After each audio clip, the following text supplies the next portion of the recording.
ॿिए पासे मूंखे ॿुधाईंदा हलूं त गमगुसार आर्ट्स एंड कल्चर काउंसिल पारां कराची में शाम कलंदर मल्हाई वई। इन हवाले सां रिपोर्ट करियो आहे आमिर सुप्रो।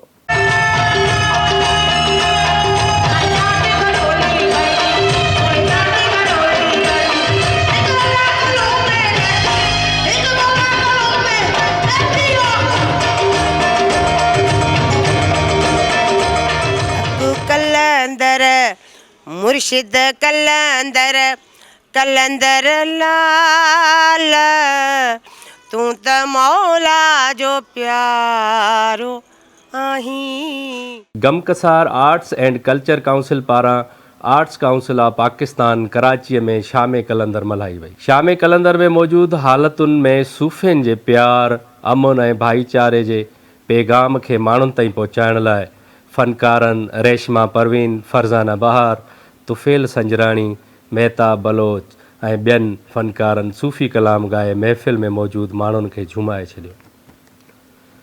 प्रोग्राम जी शुरूआत कलंदर जे दरगाह जे फ़क़ीरनि रवायती धमाल सां कई।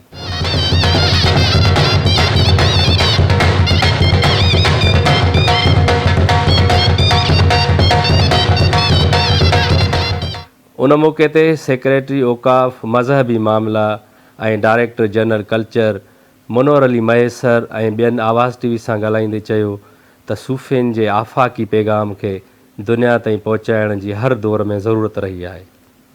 नफ़रतुनि ऐं इंतिहा पसंदी खे ख़तमु करण जो वाहिद हल सूफ़ियुनि जे पैगाम खे आम करणु आहे। सूफ़ जो रूह जेको आहे विझे थो पियो, उहा कलंदर जी ज़ात ऐं कलंदर जी दरबार विझे थी पई जेका ऐं कलंदर जी धमाल जॾहिं ॿुधे थी पई त माण्हू जेका आहे न पंहिंजा सभु ॾुख सुख विसारे ऐं हिकु अहिड़ी मंज़िल ते वञी पहुचे थो पियो जिते ज़िंदगी जो सही लुत्फ़ वठी सघे थो पियो। जेका हज़रत सखीलाल शहबाज़ कलंदर सां मुंसलिक हिकिड़ी शाम आहे जेका हर ॾींहुं धमाल कोरट में वॼाई वेंदी आहे।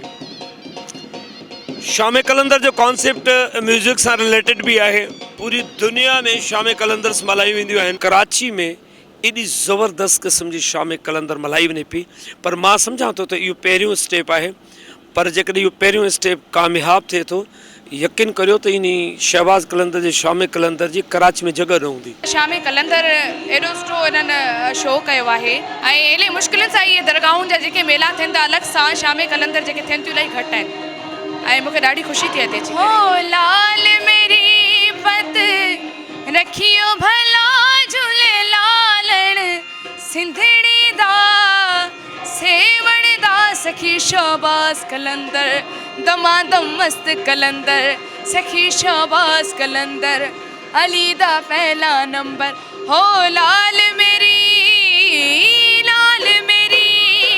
इंसान ज़ात जी माने मर्तबे के वधाइण जे लाइ कोशिशूं करण में जेके जेके फैक्टर आहिनि उन में हिकिड़ो फैक्टर सूफ़ीज़म बि आहे। ऐं ही को मज़हब न आहे, ही को अक़ीदो कोन्हे, पर असल में ही इंसाननि जे एहतराम जो हिकिड़ो इज़हार आहे। गमगुसार आर्ट्स एंड कल्चर काउंसिल पारां शाम कलंदर में मौजूद अॻवाननि जो चवणु आहे त दुनिया खे ॿुधाइणो आहे त कलंदर जो पैगाम अमन, प्यार, मोहब्बत ऐं भाईचारे जो पैगाम आहे। कैमरामैन वाकर सां गॾु आमिर सुप्रो, आवाज़ टीवी, कराची।